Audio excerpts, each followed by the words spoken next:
ಪ್ರಜ್ವಲ್ ರೇವಣ್ಣ ಅವರಿಗೆ 14 ದಿನಗಳ ಕಾಲ ನ್ಯಾಯಾಂಗ ಬಂಧನವನ್ನ ವಿಧಿಸಿ ಕೋರ್ಟ್ ಆದೇಶ ನೀಡಿದೆ. ಇದರ ಬೆನ್ನಲ್ಲೇ ಕೆಲವೇ ಕ್ಷಣಗಳಲ್ಲಿ ಪರಪ್ಪನ ಅಗ್ರಹಾರ ಜೈಲು ಪಾಲಾಗಲಿದ್ದಾರೆ. ಪ್ರಜ್ವಲ್ ರೇವಣ್ಣ ಜೂನ್ 24ರವರೆಗೂ ಪರಪ್ಪನ ಅಗ್ರಹಾರ ಪರ್ಮನೆಂಟ್ ಅಡ್ರೆಸ್ ಆಗಲಿದೆ ಪ್ರಜ್ವಲ್ ರೇವಣ್ಣ ಅವರ ಪಾಲಿಗೆ. 3 ಮಹಿಳಾ ಅಧಿಕಾರಿಗಳ ಭದ್ರತೆಯಲ್ಲಿ ಇದೀಗ ಜೈಲಿನತ್ತ ಪ್ರಜ್ವಲ್ ರೇವಣ್ಣರನ್ನ ಕರೆದುಕೊಂಡು ಹೋಗಲಾಗ್ತಾ ಇದೆ. ಪೊಲೀಸ್ ಕಸ್ಟಡಿ ಅವಧಿ ಅಂತ್ಯವಾದ ಹಿನ್ನೆಲೆಯಲ್ಲಿ ಇವತ್ತು ನ್ಯಾಯಾಲಯದಲ್ಲಿ ಪ್ರಜ್ವಲ್ ರೇವಣ್ಣ ಅವರ ಪ್ರಕರಣ ನ್ಯಾಯಾಧೀಶರ ಮುಂದೆ ಬಂತು.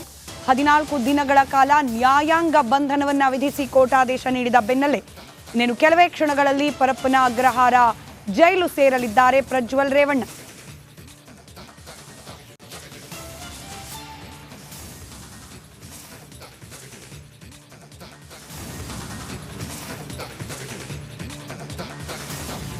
ದೃಶ್ಯದಲ್ಲಿ ಗಮನಿಸ್ತಾ ಇದ್ದೀರಿ ಪ್ರಜ್ವಲ್ ರೇವಣ್ಣ ಅವರನ್ನ 3 ಮಹಿಳಾ ಅಧಿಕಾರಿಗಳ ಭದ್ರತೆಯಲ್ಲಿ ಜೈಲಿನತ್ತ ಕರ್ಕೊಂಡು ಹೋಗ್ಲಾಗ್ತಾ ಇರುವ ಸಂದರ್ಭದ ದೃಶ್ಯ. ಜೈಲಿನಲ್ಲಿ ಕೇಸ್ ಬಗ್ಗೆ ಮಾಹಿತಿಯನ್ನ ಸಿಬ್ಬಂದಿಗಳು ಪಡ್ಕೊಳ್ತಾರೆ. ಹಾಗೆ ಈಗೇನು ನ್ಯಾಯಾಧೀಶರ ಸಮ್ಮುಖದಲ್ಲಿ ಪ್ರಜ್ವಲ್ ರೇವಣ್ಣ ಅವರನ್ನ ಹಾಜರುಪಡಿಸಲಾಗಿತ್ತು, ಆ ಸಂದರ್ಭದಲ್ಲಿ ನ್ಯಾಯಾಧೀಶರು ಕೂಡ ಕೆಲವೊಂದಷ್ಟು ಪ್ರಶ್ನೆಗಳನ್ನ ಪ್ರಜ್ವಲ್ ರೇವಣ್ಣ ಅವರಿಗೆ ಕೇಳಿದ್ದಾರೆ. ಇದೆಲ್ಲಾದ ನಂತರದಲ್ಲಿ 14 ದಿನಗಳ ಕಾಲ ನ್ಯಾಯಾಂಗ ಬಂಧನವನ್ನ ವಿಧಿಸಿ ಕೋರ್ಟ್ ಆದೇಶವನ್ನ ನೀಡಿದೆ. ಆದೇಶ ಹೊರಬಿದ್ದ ಬೆನ್ನಲ್ಲೇ ದೃಶ್ಯದಲ್ಲಿ ಗಮನಿಸ್ತಾ ಇದ್ದೀರಿ ಮಹಿಳಾ ಅಧಿಕಾರಿಗಳು ಪ್ರಜ್ವಲ್ ರೇವಣ್ಣ SIT ಅಧಿಕಾರಿಗಳು ಬಂಧಿಸಿದ ಕ್ಷಣದಿಂದಲೂ ಕೂಡ ನೀವು ಗಮನಿಸ್ತಾ ಇದ್ದೀರಿ. ಬೆಂಗಳೂರಿನ ಅಂತಾರಾಷ್ಟ್ರೀಯ ವಿಮಾನ ನಿಲ್ದಾಣದಿಂದ ತನಿಖಾಧಿಕಾರಿಗಳ ಕಚೇರಿಗೆ ಕರೆತರೋ ಸಂದರ್ಭದಲ್ಲೂ ಕೂಡ ಮಹಿಳಾ ಅಧಿಕಾರಿಗಳು, ನಂತರದಲ್ಲಿ ಮೆಡಿಕಲ್ ಎಕ್ಸಾಮಿನೇಷನ್ಗೆ ಕರ್ಕೊಂಡು ಹೋಗೋ ಸಂದರ್ಭದಲ್ಲೂ ಕೂಡ ಮಹಿಳಾ ಅಧಿಕಾರಿಗಳು. ಈಗ ಕೋರ್ಟ್ನ ಮುಂದೆ ಹಾಜರುಪಡಿಸೋ ನಡಿ ಈಗ ಶುರು ಮಾಡೋಣ. ಕೇಸರಿಯಿಂದ ಮನೋಲ್ಲಾಸ ಮನಸ್ಸು ಮತ್ತೇರಿ ಕುಣಿದಾಡಿದೆ ನೋಡು, ಮನಸ್ಸು ಮತ್ತೇರಿ ಕುಣಿದಾಡಿದೆ ನೋಡು.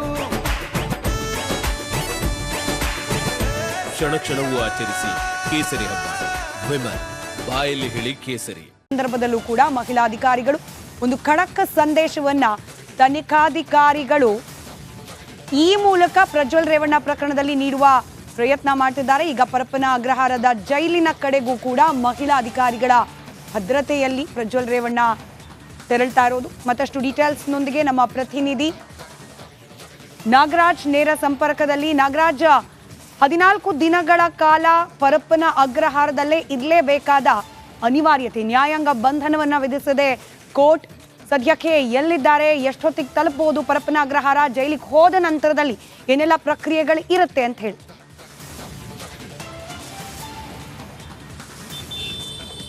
ಸ್ಮಿತಾ, ಏನು ಈಗಾಗಲೇ 42ನೇ ACMM ನ್ಯಾಯಾಲಯ ಮಾಜಿ ಸಂಸದ ಪ್ರಜ್ವಲ್ ರೇವಣ್ಣಗೆ 14 ನ್ಯಾಯಾಂಗ ಬಂಧನವನ್ನು ವಿಧಿಸಿರ್ತಕ್ಕಂಥದ್ದು. ಈಗಾಗಲೇ ನ್ಯಾಯಾಲಯದ ಆವರಣದಿಂದ ಹೊರಟು ಸುಮಾರು ಅರ್ಧ ದಾರಿಯನ್ನು ಅವರು ಕ್ರಮಿಸಿದ್ದು. ಇನ್ನು ಕೆಲವು ಹೊತ್ತಿನಲ್ಲಿ ಪರಪ್ಪನ ಅಗ್ರಹಾರ ಜೈಲನ್ನು ಸೇರೋದು ಖಚಿತ ಆಗಿರ್ತಕ್ಕಂಥದ್ದು. ಇನ್ನು ಏನು ಜೈಲಿನ ನಿಯಮಗಳೇನಿದ್ದಾವೆ, ಅವರು ಜೈಲಿಗೆ ಹೋಗ್ತಾ ಇದ್ದಾರೆ ಕ್ವಾರಂಟೈನ್ ನಂತರ ಜೈಲಿನಲ್ಲಿ ಯಾರೇ ಬಂದ್ರು ಸಹ ಒಂದಷ್ಟು ದಿನಗಳ ಕಾಲ ಕ್ವಾರಂಟೈನ್ ಕಳಿಸಿ ಅಲ್ಲಿ ಯಾವುದೇ ರೀತಿಯ ರೋಗ ರುಜಿನಗಳಿಗೆ ಕಾಣಿಸ್ಕೊಳ್ಳದೆ ಇದ್ರೆ ನಂತರ ಮಾತ್ರ ಅವರನ್ನ ಪರಪ್ಪನಗರ ಮುಖ್ಯ ಜೈಲಿಗೆ ಶಿಫ್ಟ್ ಮಾಡುವಂಥದ್ದು. ಈ ಒಂದು ಪ್ರಕ್ರಿಯೆ ಭಾಗವಾಗಿ ಅವರನ್ನು ಇವತ್ತು ಕ್ವಾರಂಟೈನ್ ಸೆಲ್ಗೆ ಕರ್ಕೊಂಡು ಹೋಗುವಂಥದ್ದು ಇದು ಒಂದು ಭಾಗ. ಆದ್ರೆ ಮತ್ತೊಂದು ಕಡೆ ನಾಳೆ ಅವರನ್ನ ಪುನಃ SIT ಕಸ್ಟಡಿಗೆ ಪಡೆಯುವ ಸಾಧ್ಯತೆ ಇರ್ತಕ್ಕಂಥದ್ದು. ಯಾಕಂತಂದ್ರೆ ಪ್ರಜ್ವಲ್ ರೇವಣ್ಣ ಮೇಲೆ 3 ಪ್ರಕರಣಗಳಿದ್ದು. ಒಂದು ಏನು ಮೊದಲಿಗೆ ದಾಖಲಾಗಿದ್ದಂತ ಹೊಳೆನರಸೀಪುರ ಟೌನ್ ಠಾಣೆಯಲ್ಲಿ ದಾಖಲಾಗಿದ್ದಂತ ಪ್ರಕರಣಕ್ಕೆ ಸಂಬಂಧಿಸಿದಂತೆ ಅವರನ್ನ 10 ದಿನಗಳ ಕಸ್ಟಡಿಯಲ್ಲಿ ಇಟ್ಕೊಂಡು ಮತ್ತೆ ಅದೇ ಕೇಸಲ್ಲಿ ಅವರನ್ನ ಅರೆಸ್ಟ್ ಮಾಡಿ ವಿಚಾರಣೆ ನಡೆಸುತ್ತಿದ್ದು. ಇನ್ನು ಉಳಿದಂತ 2 ಅತ್ಯಾಚಾರ ಪ್ರಕರಣಗಳು ಏನಿದಾವೆ CID ಸೈಬರ್ ಮತ್ತೆ ಬೆಂಗಳೂರು ಕ್ರೈಮ್ ಸೈಬರ್ ಠಾಣೆಯಲ್ಲಿ ದಾಖಲಾಗಿದ್ದ ಪ್ರಕರಣಗಳಿಗೆ ಸಂಬಂಧಿಸಿದಂತೆ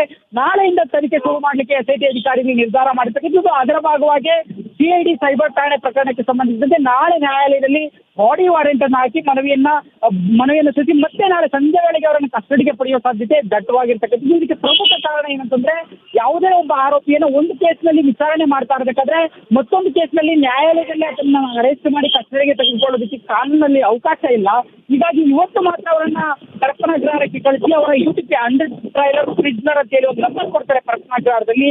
ಆ ನಂಬರ್ ಅನ್ನು ನಮೂದಿಸಿ ನಾಳೆ ನ್ಯಾಯಾಲಯಕ್ಕೆ ಅರ್ಜಿಯನ್ನು ಹಾಕ್ತಾರೆ. ಇಂಥ ಕೈದಿ ನಮಗೆ ಇಂಥ ಆರೋಪಿತ ಏನಿದ್ದಾನೆ, ಇಂಥ ವಿಚಾರಣಾಧೀನ ಕೈದಿ ಏನಿದ್ದಾನೆ, ಇಷ್ಟು ದಿನಗಳ ಕಾಲ ವಿಚಾರಣೆಗೆ ಬೇಕು ಈ ಪ್ರಕರಣದಲ್ಲಿ ಅಂತೇಳಿ ಅದನ್ನು ದಾಖಲಿಸಿ ನಾಳೆ ಅವರನ್ನ ಸಂಜೆ ವೇಳೆಗೆ ಮತ್ತೆ SIT ಕಚೇರಿಗೆ ಕರ್ಕೊಂಡು ಬರುವ ಸಾಧ್ಯತೆ ಇರತಕ್ಕಂಥದ್ದು ಸ್ಮಿತಾ. ಅದ್ರ ಜೊತೆಗೆ ಒಂದಷ್ಟು ಸ್ಪೆಷಲ್ ಡಿಮಾಂಡ್ಗಳೇನಾದ್ರೂ ಬಂದಿದೆಯಾ ಪ್ರಜ್ವಲ್ ರೇವಣ್ಣ ಅವರ ಕಡೆಯಿಂದ? ನಾವು ಗಮನಿಸಿದ್ವಿ, ಮೊದಲನೇ ದಿನ SIT ತನ್ನ ಸುಪರ್ದಿಗೆ ಪಡೆದ ದಿನ ರೂಮ್ ವಾಸನೆ, ಟಾಯ್ಲೆಟ್ ಸರಿ ಇಲ್ಲ, ಇತ್ಯಾದಿ ಇತ್ಯಾದಿ. ಈಗ ಜೈಲಲ್ಲಿ ಹೇಗಿದೆಯೋ ಹಾಗಿರ್ಲೇಬೇಕಾದ ಅನಿವಾರ್ಯತೆ ಕೂಡ. ಸ್ಮಿತಾ ಖಂಡಿತ, ಯಾಕಂತಂದ್ರೆ ಏನು ಮೊದಲ ದಿನ ಅವರನ್ನ ಮೊದಲ ರಾತ್ರಿ ನೇರವಾಗಿ ಕೆಂಪೇಗೌಡ ಅಂತಾರಾಷ್ಟ್ರೀಯ ವಿಮಾನ ನಿಲ್ದಾಣದಿಂದ ನೇರವಾಗಿ ಕರೆದುಕೊಂಡು ಮುಂದೆ SIT ಕಚೇರಿಯಲ್ಲಿ ಇಟ್ಟಿರ್ತಾರೆ. ಅದಾದ ನಂತರ ಶುಕ್ರವಾರ ಅವರನ್ನ ನ್ಯಾಯಾಲಯಕ್ಕೆ ಹಾಜರುಪಡಿಸ್ತಾರೆ. ಈ ವೇಳೆಯಲ್ಲಿ ಬಾತ್ರೂಮ್ ಸ್ಮೆಲ್ ಬರ್ತಾ ಇದೆ, ಅವ್ರ ಕೊಠಡಿಯಲ್ಲಿ ಇರಕ್ಕಾಗ್ತಾ ಇಲ್ಲ, ನನಗೆ ವ್ಯವಸ್ಥೆ ಬೇಕು ಅಂತ ನ್ಯಾಯಾಧೀಶರ ಮುಂದೆ ಮನವಿಯನ್ನ ಮಾಡ್ಕೊಂಡಿದ್ರು. ಆದ್ರೆ ಎಲ್ಲೋ ಒಂದ್ ಕಡೆ ಅದಾದ ಬಳಿಕ ಮತ್ತೊಂದ್ ಸರಿ 6 ದಿನಗಳ ಕಸ್ಟಡಿ ಮುಗಿದಿ ನ್ಯಾಯಾಧೀಶರ ಎದುರು ಹಾಜರುಪಡಿಸ್ತಾರೆ. ಆ ವೇಳೆಗಾಗಿ ಪ್ರಜ್ವಲ್ ರೇವಣ್ಣ ಸಾಕಷ್ಟು ಬದಲಾಗಿದ್ರು. ಯಾಕಂತಂದ್ರೆ ಒಂದ್ ಕಡೆ ಅವರು ಈ ಒಂದು 10 ದಿನಗಳ ಪೊಲೀಸ್ ಕಸ್ಟಡಿ ಅವಧಿಯಲ್ಲಿ ಇರ್ಬೇಕಾದ್ರೇನೆ ಅವರು ಸಂಸದರಾಗಿದ್ದರು, ಮಾಜಿ ಸಂಸದರಾಗ್ತಾರೆ. ಜೊತೆಗೆ ಅವರ ಬಂಧನ ಮತ್ತೆ ಅವರ ಅಮ್ಮ ಅವರಲ್ಲಿ ಕಸ್ಟಡಿಯಲ್ಲಿ ಇರ್ಬೇಕಾದ್ರೆ ಅವರಮ್ಮ ಬಂದು ವಿಚಾರಣೆಯನ್ನ ಎದುರಿಸಿ ಹೋಗ್ತಾರೆ.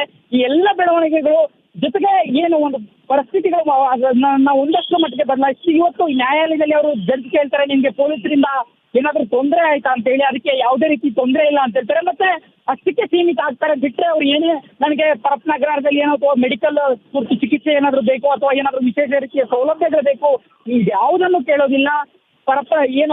SIT ಅಧಿಕಾರಿಗಳು ಮೊದಲಿಗೆ ಒಂದು ತಕ್ಷಣಕ್ಕೂ ಸಹ ಕೇಳಿರಲ್ಲ. ಹೀಗಾಗಿ ನಾನು ಪರಪ್ಪನಗರಕ್ಕೆ ನಿಮ್ಮನ್ನು ಕಳಿಸ್ತಾ ಇದ್ದೀನಿ ಅಂದ್ರೆ ಹೋಗ್ತೀನಿ ಅಂತ ಒಪ್ಕೊಂಡು ಹೋಗಿರ್ತಕ್ಕಂಥದ್ದು ಸ್ಮಿತಾ.